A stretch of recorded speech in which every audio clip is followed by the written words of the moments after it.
हजरत आदम अलैहिस्सलाम ने हम बिस्तरी करना कैसे सीखा। बिस्मिल्लाहिर्रहमानिर्रहीम। अस्सलामु अलैकुम। प्यारे दोस्तों, सोचिए दुनिया की इब्तदा में जब हजरत आदम अलैहिस्सलाम और हजरत हव्वा अलैहिस्सलाम को जमीन पर उतारा गया तो इंसान की नस्ल कैसे आगे बढ़ी। क्या आप जानते हैं कि अज़दवाजी ताल्लुकात का पहला तरीका कैसे मुतारिफ हुआ और बीबी हव्वा अलैहिस्सलाम कितनी बार हामिला हुई। बल्कि सबसे चौंका देने वाला सवाल ये है कि हजरत आदम अलैहिस्सलाम के बेटे ने अपनी बहन से शादी की और क्या यही अमल इंसान की नस्ल की बुनियाद बना। इन सब सवालात की हकीकत क्या है, आज की वीडियो में हम कुरान और हदीस की रोशनी में इन तमाम सवालात के जवाबात तलाश करेंगे। बल्कि इस वीडियो में आप ये भी जानेंगे कि औरतों को हैज और बच्चा पैदा करने की सजा क्यों मिली। तो हमारे साथ जुड़े रहिए, क्योंकि ये वीडियो ना सिर्फ आपके इल्म में इजाफा करेगी बल्कि आपको हैरत और ईमान की एक नई दुनिया में ले जाएगी। प्यारे दोस्तों, जैसा कि आपके इल्म में होगा कि अल्लाह ताला ने इस दुनिया में सबसे पहले जिन्नात को आबाद किया, मगर उनकी सरकशी और फसाद के बायस फरिश्तों की अफवाज भेजकर उन्हें समंदर बुर्द कर दिया और इस तरह जमीन के असल हकदार यानी हजरत इंसान के आबाद होने की राह हमवार हुई। कुरान करीम में अल्लाह इस किस्से की इब्तदा अपने और फरिश्तों के माबैन होने वाले एक मुकालमे से करते हैं।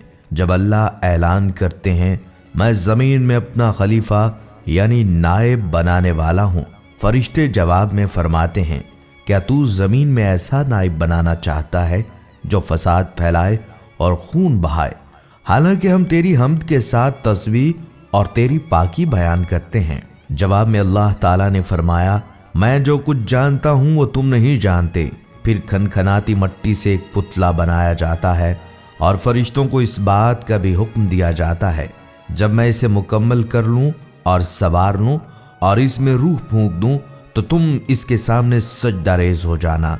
हज़रत अब्दुल्ला इब्न अब्बास से मरवी है कि जब अल्लाह ने हज़रत आदम अलैहिस्सलाम को बनाने का फैसला किया तो फरिश्तों को हुक्म हुआ कि ज़मीन से मट्टी लाओ। पहले हज़रत जिब्राईल अलैहिस्सलाम फिर हज़रत मीकाईल अलैहिस्सलाम गए, मगर ज़मीन उनसे कहती है, मैं अल्लाह की पनाह में आती हूँ कि तू मुझ में से कुछ कम करे या मुझे नुकसान पहुँचाए। दोनों आकर अल्लाह पाक को बताते हैं।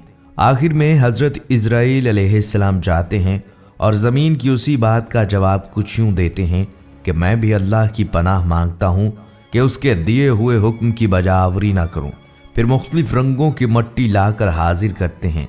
इस मुख्तलिफ रंग की मट्टी से इंसान की तख्लीक दरअसल ज़ात पात और रंगो कौम के बनाए हुए असूलों की सख्त नफ़ी करती है और इस बात की गवाही देती है कि अल्लाह के नज़दीक तुम में से बेहतरीन तकवा वाले हैं, ना कि अजमी या अरबी। रवायात में आता है वो पुतला काफ़ी अरसे तक बेजान पड़ा रहा। इब्लीस जब वहाँ से गुजरता तो उससे मुखातिब होकर कहता, तुम एक अजीम काम के लिए पैदा किए गए हो। फिर जब मुसव्वर कायनात इंसान का ह्यूला मुकम्मल कर लेते हैं और खाक के पुतले में रूह डाल दी जाती है तो हज़रत आदम अलैहिस्सलाम की तख्लीक मुकम्मल होती है। जब आपके अंदर रूह फूंकी गई तो आपको होश आते ही एक छींक आई। फरिश्तों ने आपसे कहा, कहो अल्हम्दुलिल्लाह, और आपके अल्हम्दुलिल्लाह के जवाब में अल्लाह ताला फरमाते हैं कि तुम पर अल्लाह का रहम हो। फिर आपको हुक्म हुआ कि जाकर फरिश्तों से मिलो। फरिश्तों ने आपको देखकर अस्सलामु अलैकुम कहा तो अल्लाह पाक ने फरमाया, ए आदम, ये आज से तुम्हारे तस्लीमात हैं। यूं दो अहम सबक इंसान को आसमानों पर ही सिखा दिए जाते हैं। एक ये कि जैसे इब्तदा में ही एक नाखुशगवार कैफियत का सामना करना पड़ा छींक की सूरत में, इसी तरह तुम्हारी ज़िंदगी में हर किस्म के मसाइब आएंगे जिनके जवाब में सब्र के साथ अल्लाह की सना और शुक्रगुजारी की रवश इख्तियार करनी है। इसी तरह ये भी सिखाया गया कि बाकी नौ के साथ कैसे ताल्लुक़ रखना है। ये शुरू में ही बता दिया गया कि ए बनी आदम, तुम अमनो सलामती फैलाने के लिए भेजे गए हो, इसलिए तुम्हारे इब्तदाई कलाम हमेशा सलाम पर मबनी होने चाहिए। इसके बाद अल्लाह ताला ने हज़रत आदम अलैहिस्सलाम को अशिया के नाम सिखाए और फरिश्तों के सामने उन्हें हाजिर करके फरिश्तों से उनका नाम पूछा।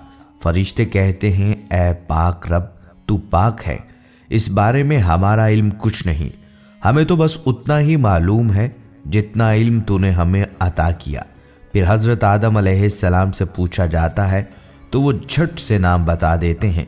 अब बारी ताला फरिश्तों को मुखातिब करके कहते हैं, क्या मैंने नहीं कहा था कि मैं वो जानता हूं जो तुम नहीं जानते।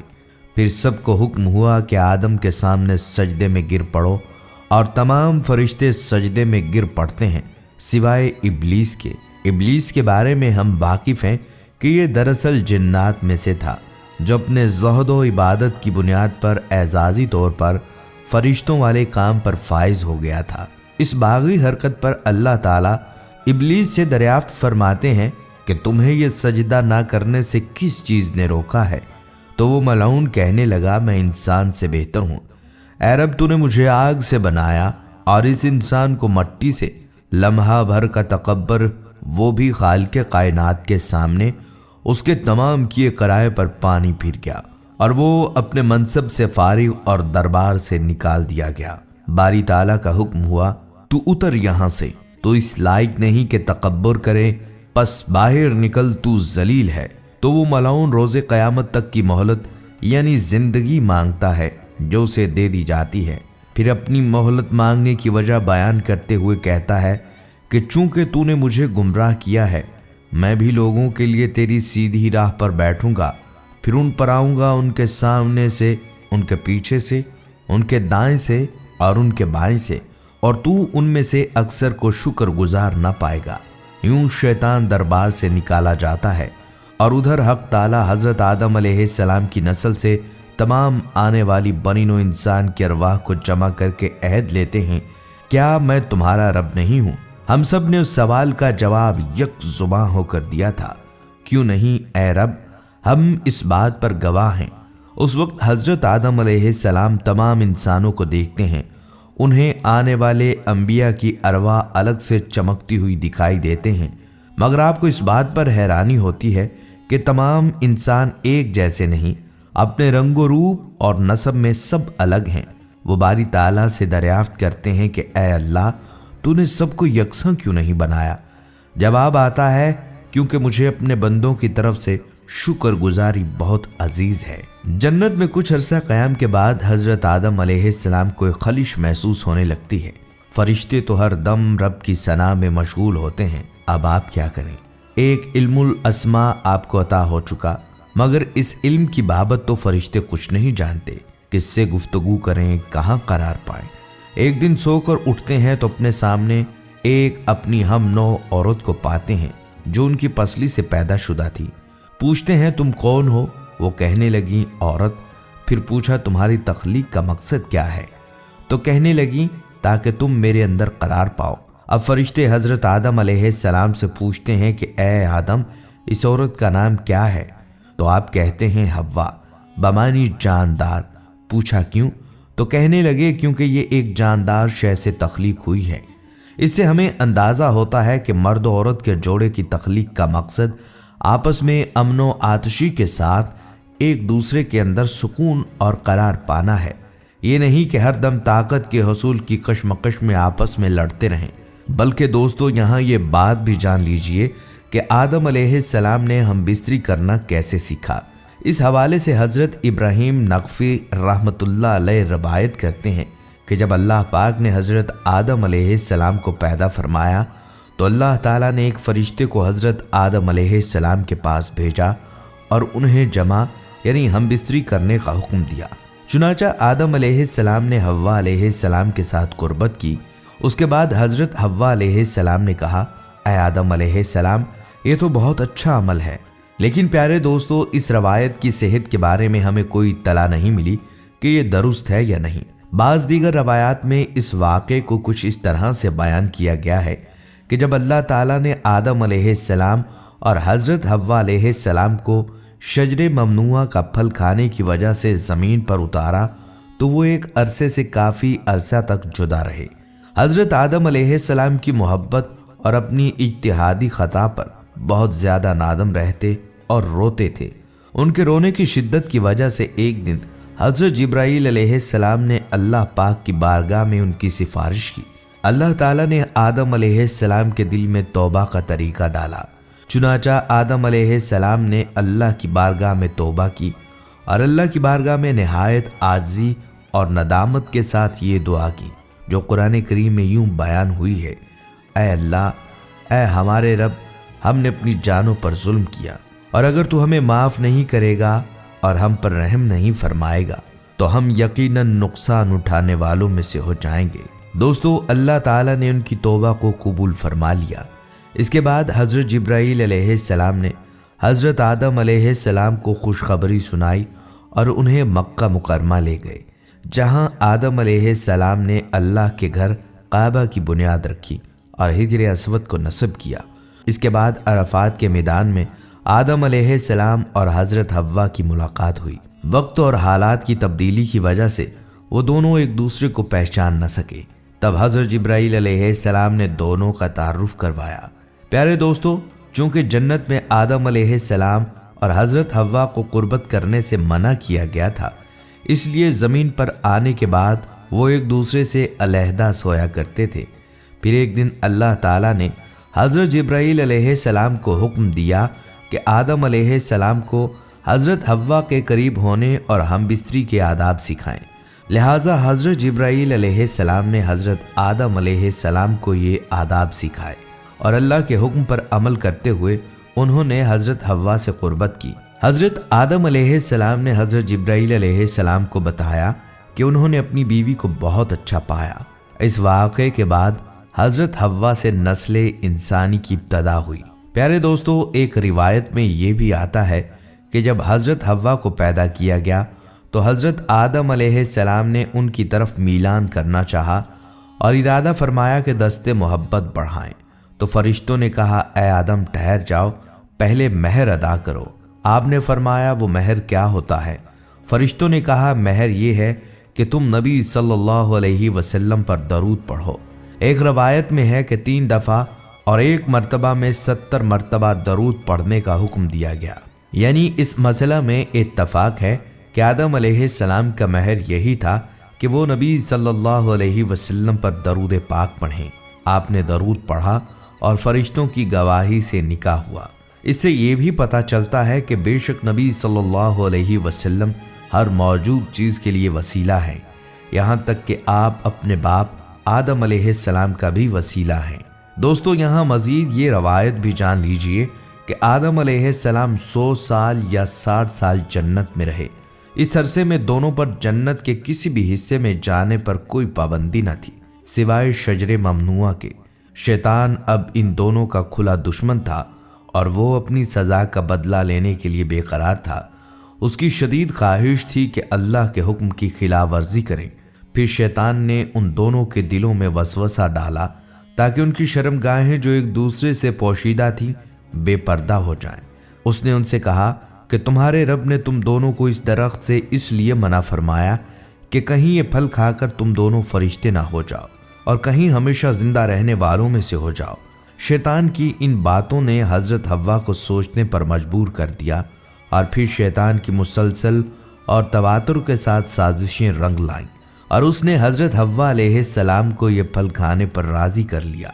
एक दिन हज़रत हव्वा अलैहिस्सलाम ने आदम अलैहिस्सलाम से कहा कि हम इस शजरे ममनू का ज़रा सा हिस्सा तो खाकर देखें, आखिर वो राज क्या है जो अल्लाह ने इसे खाने से मना फरमाया। शुरू में तो आदम अलैहिस्सलाम इस पर कतई तैयार न थे, लेकिन फिर हज़रत हव्वा के मुसलसल इसरार पर वो भी राज़ी हो गए और उन्होंने फल को पूरी तरह चखा भी ना था कि उनकी सतरगाहें एक दूसरे पर आया हो गईं। इस पर दोनों बदहवासी और परेशानी में जन्नत के दरख्तों के पत्तों को तोड़ तोड़ कर अपना बदन छुपाने लगे। अल्लाह ने दोनों को पुकार कर फरमाया, क्या मैंने तुमको मना नहीं किया था कि इस दरख्त का फल न खाना और शैतान के वरगलाने में न आना? ये तुम्हारा खुला दुश्मन है। दोनों ने जब अल्लाह की पुकार सुनी तो मारे खौफ इलाही के कांप उठे। नहायत लाचारी और आजिज़ी से अपनी खता पर नादम और शर्मिंदा होते हुए बारगाह खुदाबंदी में अर्ज़ किया, ऐ हमारे रब, हम दोनों से बहुत बड़ी गलती हो गई। अब अगर आपने हम पर रहम न किया और माफ़ न फरमाया तो हम बर्बाद हो जाएंगे। अल्लाह ताला ने फरमाया कि अब तुम दोनों एक ख़ास मुद्दत तक ज़मीन पर रहोगे जहाँ तुम एक दूसरे के दुश्मन होगे اور وہاں تمہیں مرنا ہے اور پھر اسی میں پیدا ہونا ہے۔ چنانچہ دونوں کو زمین کی طرف روانہ کر دیا گیا۔ روایت میں ہے کہ حضرت آدم علیہ السلام کو ہند اور حضرت حوا علیہ السلام کو جدہ اور ابلیس کو بصرہ سے چند میل کے فاصلے پر بمستی نام کے مقام پر اتارا گیا۔ حضرت صدی رحمۃ اللہ علیہ فرماتے ہیں کہ جب حضرت آدم علیہ السلام کو ہند کے مقام پر اتارا گیا تو ان کے پاس حجر اسود تھا اور جنت کے درختوں کے پتوں کی ایک مٹھی بھر تھی۔ پھر حضرت آدم علیہ السلام نے ان پتوں کو زمین پر پھیلا دیا اور یہ خوشبودار درخت ان پتوں ہی کی پیداوار ہیں۔ حضرت ابن عباس سے مروی ہے کہ جبرائیل علیہ السلام حضرت آدم علیہ السلام کے پاس آئے اور گندم کے 7 دانے ساتھ لائے۔ حضرت آدم علیہ السلام نے پوچھا کہ یہ کیا ہے؟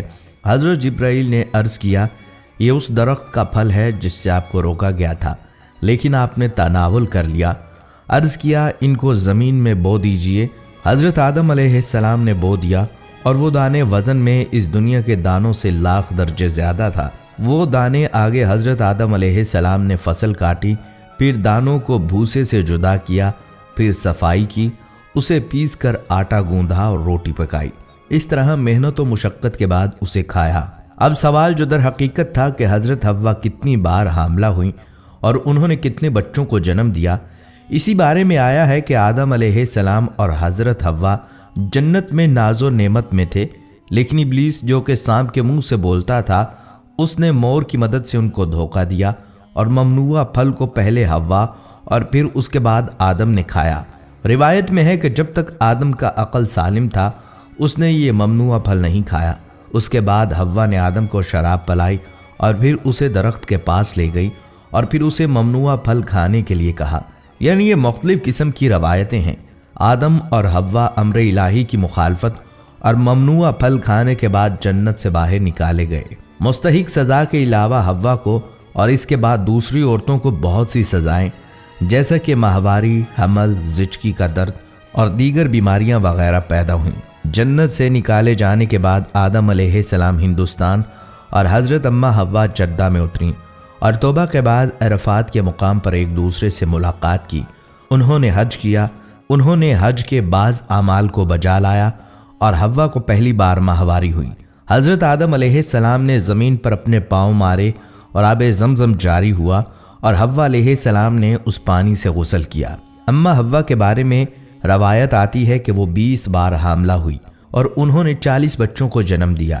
آپ کی وفات حضرت آدم علیہ السلام کے 1 سال بعد ہوئی اور انہیں حضرت آدم علیہ السلام کے ساتھ ہی دفن کیا گیا۔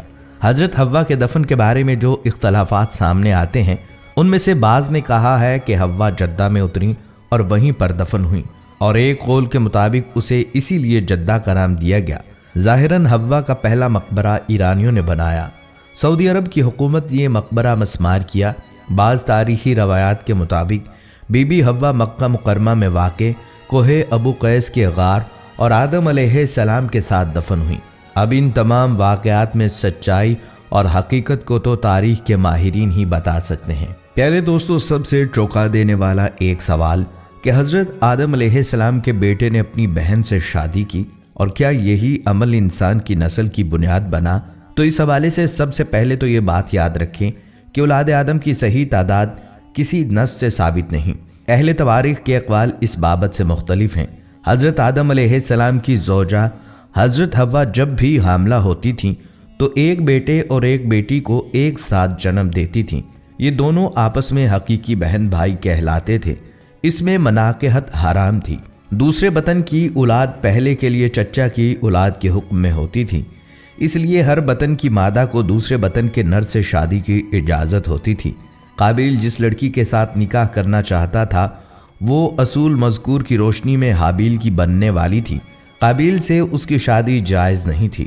حافظ ابن قصیر رحمۃ اللہ علیہ کہتے ہیں کہ بلا شبہ اللہ تعالیٰ نے آدم علیہ السلام کے لیے یہ مشروع کیا تھا کہ وہ اپنی اولاد میں سے بیٹی اور بیٹے کی آپس میں شادی کریں، اس لیے یہ حالات کی ضرورت تھی۔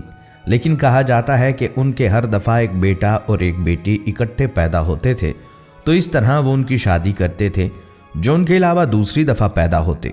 صدی رحمۃ اللہ علیہ کہتے ہیں کہ ابو مالک، ابو صالح، ابن عباس رضی اللہ تعالیٰ عنہما اور ابن مسعود رضی اللہ تعالیٰ عنہ اور دوسرے اصحاب رسول صلی اللہ علیہ وسلم سے نقل کیا ہے کہ آدم علیہ السلام کا جو بھی بیٹا ہوتا تو اس کے ساتھ بیٹی ضرور پیدا ہوتی، تو اس بچی کے ساتھ پیدا ہونے والا بچہ دوسرے بچے کے ساتھ پیدا ہونے والی بچی سے شادی کرتا۔ حضرت آدم علیہ السلام کو کتنے عرصے بعد اولاد ہوئی تھی ہمیں معلوم نہیں، ہاں البتہ یہ عوام میں مشہور ہے کہ ایک اولاد صبح ہوتی اور ایک شام کو ہوتی تھی۔ تفسیر مظہری میں نقل کیا گیا ہے کہ حضرت حوا کے بطن سے حضرت آدم علیہ السلام کی 40 اولادیں ہوئیں، اور حضرت آدم علیہ السلام کے انتقال تک پوتے اور پڑپوتے وغیرہ ملا کر ان کی کل 40,000 اولادیں ہو چکی تھیں، اور ایک بطن سے 2 اولادیں ہوتی تھیں، ایک لڑکا اور ایک لڑکی، اور ایک بطن کے دوسرے لڑکے کا دوسرے بطن کی لڑکی سے نکاح ہوتا تھا۔ اولاد آدم کے بارے میں جریر طبری اپنی تاریخ میں 3 تشریحیں لکھتے ہیں۔ نمبر 1، بیٹے اور بیٹیوں پر مشتمل 120 فرزند۔ نمبر 2، 40 بیٹے اور بیٹیاں۔ نمبر 3، 25 بیٹے اور 4 بیٹیاں۔ قاضی ناصرین بیاضوی نظام التواریخ میں لکھتے ہیں، اس یعنی حوا نے 120 بطن سے فرزندوں کو جنم دیا، اور قابیل چوتھے بطن کا بیٹا تھا۔ حابیل کے ہلاک ہونے کے 5 سال بعد ایک بطن سے آدم کا ایک بیٹا پیدا ہوا، اور ان کے ہمراہ بیٹی نہیں تھی، اس کا نام شیث رکھا گیا تھا، اور فرمایا وہ حابیل کے بدلے میں ایک اور مبارک بیٹا ہے اور وہ پیغمبر ہوگا۔ حضرت حوا علیہ السلام آدم علیہ السلام کی زوجہ ہے۔ متعدد آیات میں حضرت آدم اور ان کی زوجہ کا ذکر ہے، اور یہ بھی ثابت ہے کہ حضرت آدم علیہ السلام کی صلیبی اولاد کے درمیان ایک بطن کا دوسرے بطن سے نکاح جائز تھا۔ دنیا میں اخلاقیات کے جتنے بھی تصورات موجود ہیں ان میں سے کوئی بھی ایسا نہیں کہ جو کسی حد تک اضافی نہ ہو۔ مذہب اور وحی ایک زمانے تک ایک اخلاقی نظام قائم کرتے ہیں اور دوسرے زمانے تک دوسرا اخلاقی نظام آ جاتا ہے۔ رسول صلی اللہ علیہ وسلم کی اخلاقی تعلیمات اور نظام ابدی اور تا قیامت ہیں۔ باقی رہی امر واقعہ کی بات تو مفسرین مثلاً امام ابن کثیر نے لکھا ہے، حضرت آدم علیہ السلام کی اولاد جوڑوں کی صورت میں پیدا ہوتی تھی۔ مثلاً صبح کو ایک جوڑا پیدا ہوا اور شام کو ایک جوڑا پیدا ہوا، تو اب صبح کو جو لڑکی پیدا ہوئی تھی اس کا نکاح شام کو پیدا ہونے والے لڑکے سے جائز تھا، اور شام کو جو لڑکی پیدا ہوتی تھی اس کا نکاح صبح کو پیدا ہونے والے لڑکے کے ساتھ جائز تھا۔ تو یہ نکاح بھی مطلقاً جائز نہیں تھا بلکہ مشروط تھا، اور حابیل اور قابیل کا جھگڑا اسی میں ہوا تھا۔ یہ واقعہ تب ہوا جب قابیل پیدا ہوا تو اس کی بہن بھی ساتھ پیدا ہوئی جس کا نام اقلیمہ تھا، اور اس کے بعد حابیل پیدا ہوا جس کے ساتھ بھی ایک بہن پیدا ہوئی۔ اب شریعت کے مطابق اور قانون خداوندی کے مطابق حابیل کا نکاح اقلیمہ سے ہونا چاہیے تھا جو قابیل کی بہن تھی، مگر قابیل ایک گنہگار شخص تھا جو قانون کو ماننے کے لیے اور شریعت کو ماننے کے لیے تیار نہیں تھا۔ اس کی یہ ضد تھی کہ میں اپنی بہن اقلیمہ سے ہی شادی کروں گا کیونکہ وہ بہت خوبصورت ہے اور حابیل کی بہن بہت ہی بدصورت ہے۔ تو یہ روئے زمین پر پہلا حسد تھا، بلکہ حابیل کی شادی خوبصورت لڑکی سے ہو جاتی اور قابیل کے حصے میں بدصورت لڑکی آ جاتی، تو یہ بیچارہ حسد میں جلنے لگا اور کہنے لگا میں اپنی ہی سگی بہن سے شادی کرنا چاہوں گا چاہے جو بھی ہو جائے۔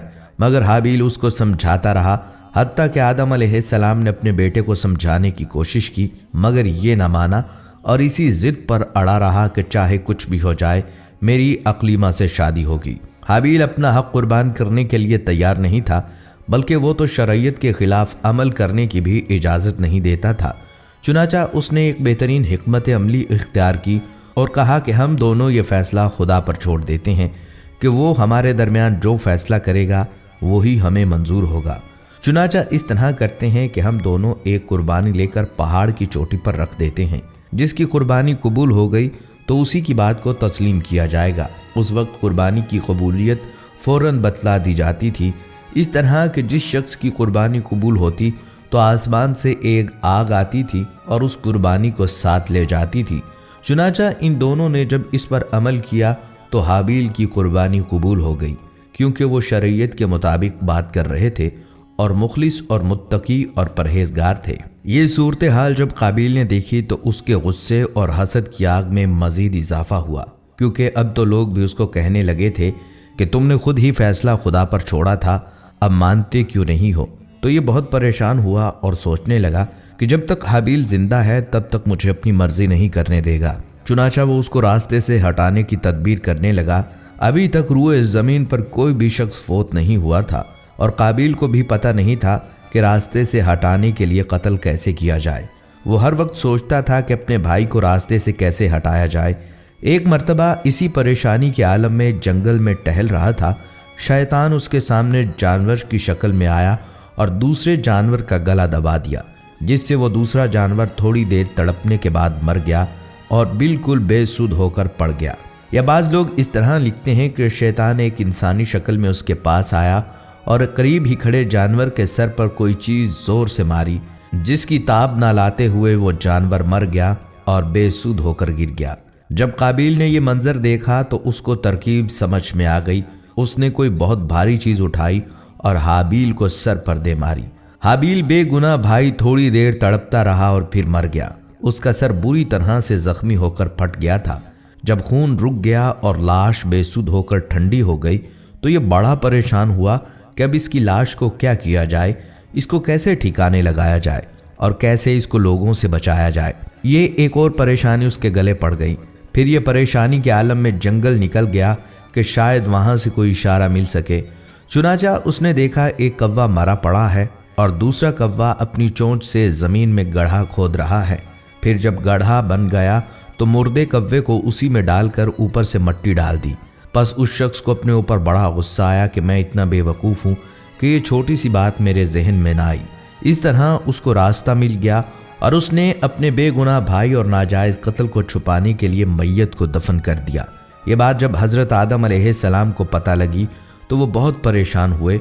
और आपको एक मज़े की बात बताता चलूँ कि जब ये हज़रत आदम अलैहिस्सलाम ने इंतहाई परेशानी के आलम में आकर अम्मा हव्वा को बतलाई कि तुम्हारा बेटा हाबील कत्ल हो चुका है और वो मर गया, तो अम्मा हव्वा परेशान होने की बजाय हैरान हो गई कि मौत क्या चीज़ होती है और मर जाने से क्या होता है। तो हज़रत आदम अलैहिस्सलाम को जो वही के ज़रिए पहले ही बतला दिया गया था, उन्होंने वही बात अम्मा हव्वा को समझा दी कि अब वो ना खाएगा, ना पिएगा और ना ही कोई हरकत करेगा, बल्कि उसकी लाश क़यामत तक पड़ी रहेगी और उसको दफन कर दिया जाएगा। अब तो अम्मा हव्वा को परेशानी और बेयकीनी होने लगी कि ऐसा कैसे हो सकता है कि मैं कभी भी अपने बेटे को ना देखूं और क़यामत तक वो इसी तरह पड़ा रहेगा। उनको इस बात पर भी यकीन नहीं आ रहा था कि मेरा बेटा कैसे बेसुध होकर लाश बन गया। चुनाचा उनको यकीन दिलाने के लिए हज़रत आदम अलैहिस्सलाम अम्मा हव्वा को लेकर हाबील की कब्र पर आए और कब्र को खोल कर दिखाया। उसमें हाबील की लाश थी जिसका सर बुरी तरह फट चुका था और खून भी लगा हुआ था। अम्मा हव्वा बेहोश हो गईं और उन्होंने रोना शुरू कर दिया, मगर हज़रत आदम अलैहिस्सलाम ने उनको तसल्ली दिलाई और कहा, यही इस दुनिया का उसूल है। यहाँ पर भाई भाई के दुश्मन होंगे और हमारी औलाद में से ही कुछ लोग दुश्मनियाँ पालेंगे और एक दूसरे का कत्ल करेंगे, नाउज़ुबिल्लाह। दोस्तों, ये इस कायनात का पहला कत्ल और पहले कत्ल की वजह हसद थी। इसलिए उलमा इकराम ने लिखा है कि रहती दुनिया तक जब भी कोई शख्स किसी दूसरे शख्स को हसद की वजह से कत्ल करेगा तो उसका गुनाह काबिल के खाते में लिखा जाएगा और उसके गुनाह का कुछ हिस्सा उसको भी मिलेगा, क्योंकि उसने ये गुनाह पहली मर्तबा इस दुनिया में किया था। दोस्तों, रवायात में लिखा है कि हज़रत आदम अलैहिस्सलाम ने काबिल को कहा, तुमने बहुत बड़ा गुनाह किया है, इसका खौफ तुम पर तारी रहेगा और तुम हमेशा डरते रहोगे। चुनाचा वो इतना कमज़ोर दिल और खौफज़दा हो गया था कि लोगों से मिलने से भी डरता था और दूर दराज किसी पहाड़ी इलाके में जाकर रहता था। हर वक्त परेशानी के आलम में बैठा रहता था। फिर दोबारा शैतान इंसानी शक्ल में उसके पास आया और कहने लगा, क्या तुम्हें मालूम है कि तुम्हारे भाई हाबील की कुर्बानी कैसे कबूल हुई थी और उसको आग क्यों ले गई थी? ये बिल्कुल अनजान बनकर कहने लगा, मुझे तो कुछ इल्म नहीं। शैतान ने उसको बहकाया और सबक सिखाया कि तुम्हारा भाई आग की परस्तिश करता था, नाउज़ुबिल्लाह। उसी आग की इबादत करने की वजह से आग ने उसकी कुर्बानी को कबूल किया और तुम पीछे रह गए। अगर तुम भी उसी तरह मकबूल होना चाहते हो तो आग की इबादत शुरू कर दो। ये परेशान और होश का मारा हुआ शख्स उसी बात पर लग गया और आग की इबादत का तरीका शैतान से सीख लिया। लोग इसको देखते और पूछते, ये उनका गुरु बन जाता और उनको आग की इबादत का तरीका सिखाया करता। हत्ता कि रूए ज़मीन पर आग की पूजा करने का गुनाह भी काबिल के सर पर जाता है। जितने भी आग के पुजारी हैं उनके गुनाह का कुछ हिस्सा काबिल के खाते में लिखा जाएगा। दोस्तों, काबिल का अंजाम भी बाद में कुछ अच्छा नहीं हुआ, बल्कि दो बंदे जो शिकार करने के लिए जंगल में आए हुए थे ان میں سے ایک چھوٹا لڑکا جو کم عمر تھا مگر شکار میں ماہر تھا، اس کو درخت کے پتوں کے پیچھے کوئی جانور محسوس ہوا جو بہت بڑا تھا اور حرکت کر رہا تھا، مگر اس کو یہ نہ پتا چل سکا کہ وہ کون سا جانور ہے۔ اس نے بے خیالی میں اس پر تیر چلا دیا جس سے وہ جاندار فوراً مر گیا۔ یہ جاندار در حقیقت ایک انسان تھا، اور انسان بھی کون؟ قابیل۔ اس طرح قابیل جس نے اپنے بھائی حابیل کو ظلماً قتل کیا تھا، اس کا انجام بھی قتل ہی ہوا اور وہ مردار بن گیا۔ تو دوستو، یہ دونوں گناہ حسد کرنا اور قتل کرنا بہت خطرناک ہیں۔ ان سے انسان کی زندگی تباہ ہو جاتی ہے، پھر کبھی بھی اس کو سکون حاصل نہیں ہوتا۔ اللہ تعالی ہم سب کی حفاظت فرمائے اور حسد کی آگ میں جلنے سے بچائے۔ دوستو، اس ویڈیو کے آخر میں یہ بھی جان لیجئے کہ حضرت آدم علیہ السلام کا آخری وقت آیا تو آپ کو جنتی میوے کھانے کی خواہش ہوئی۔ اپنے فرزندوں سے کہا کہ کعبہ معظمہ میں جاؤ اور وہاں دعا کرو کہ اللہ میری یہ تمنا پوری کرے۔ آدم علیہ السلام کے فرزند یہ حکم پا کر وہاں پہنچے۔ انہیں جبرائیل اور دوسرے فرشتے ملے جن سے انہوں نے آدم علیہ السلام کی فرمائش کا ذکر کیا۔ فرشتوں نے کہا، ہمارے ساتھ آؤ، ہم جنت کے میوے اپنے ساتھ لائے ہیں۔ چنانچہ یہ آدم علیہ السلام کے پاس پہنچے۔ حضرت حوا ان فرشتوں کو دیکھ کر ڈرنے لگیں اور چاہا کہ آدم علیہ السلام کے دامن میں چھپ جائیں۔ انہوں نے فرمایا، حوا، اب تم مجھ سے الگ رہو، میرے اور رب کے قاصدوں کے درمیان آڑ نہ بنو۔ اس طرح فرشتوں نے حضرت آدم علیہ السلام کی روح قبض کر لی۔ فرشتوں نے آدم علیہ السلام کے بیٹوں کو کہا، جس طرح ہم تمہارے باپ کو دفن کریں گے، اسی طرح تم فوت ہونے والے لوگوں کو کفن دفن کرنا۔ جبرائیل علیہ السلام جنت کے مرکب خوشبودار اور جنتی جوڑے کا کفن اور جنتی بیری کے کچھ پتے اپنے ساتھ لائے، ان کو خود غسل دیا، کفن پہنایا اور خوشبو ملی، اور ملائکہ ان کا جسم مبارک کعبہ میں لائے اور ان پر سارے فرشتوں نے نماز جنازہ ادا کی، جس میں حضرت جبرائیل امام تھے اور سارے فرشتے مقتدی۔ اس نماز میں 4 تکبیریں کہیں جیسے کہ آج ہوتی ہیں۔ پھر مکہ معظمہ سے 3 میل کے فاصلے پر مقام مینا میں لے گئے جہاں کے حاجی قربان کرتے ہیں، اور اسی جگہ ابراہیم علیہ السلام نے حضرت اسماعیل کی قربانی کی۔ وہاں مسجد خفیف کے قریب قبر کھود کر ان کو دفن کر کے ان کی قبر کو اونٹ کے کوہان کی ڈھلوان بنا دیا۔ حضرت حوا علیہ السلام کی قبر جدہ میں ہے۔ بعض روایات کے مطابق دونوں کی قبریں حرم میں طواف کی جگہ میں ہیں۔ دعا ہے اللہ تعالی ہمیں حضرت آدم اور حوا کی طرح اللہ کی فرما برداری کرنے اور اپنی غلطی کرنے پر فوراً معافی مانگنے کی توفیق عطا فرمائے، آمین۔ پیارے دوستو، یہ تھی آج کی ویڈیو جس میں ہم نے حضرت آدم علیہ السلام اور انسان کے ابتدا کے حوالے سے اہم معلومات آپ کے ساتھ شیئر کی۔ اب ہم آپ سے جاننا چاہتے ہیں کہ آج کی ویڈیو آپ کو کیسی لگی، اور کیا آپ کے ذہن میں حضرت آدم علیہ السلام کی نسل کے بارے میں کوئی اور سوال ہے؟ آپ اپنی قیمتی رائے اور خیالات کمنٹ سیکشن میں ضرور شیئر کریں۔ ہمیں آپ کے خیالات کا انتظار رہے گا۔ اس کے ساتھ ہی مجھے اجازت دیجیے، ملتے ہیں اگلی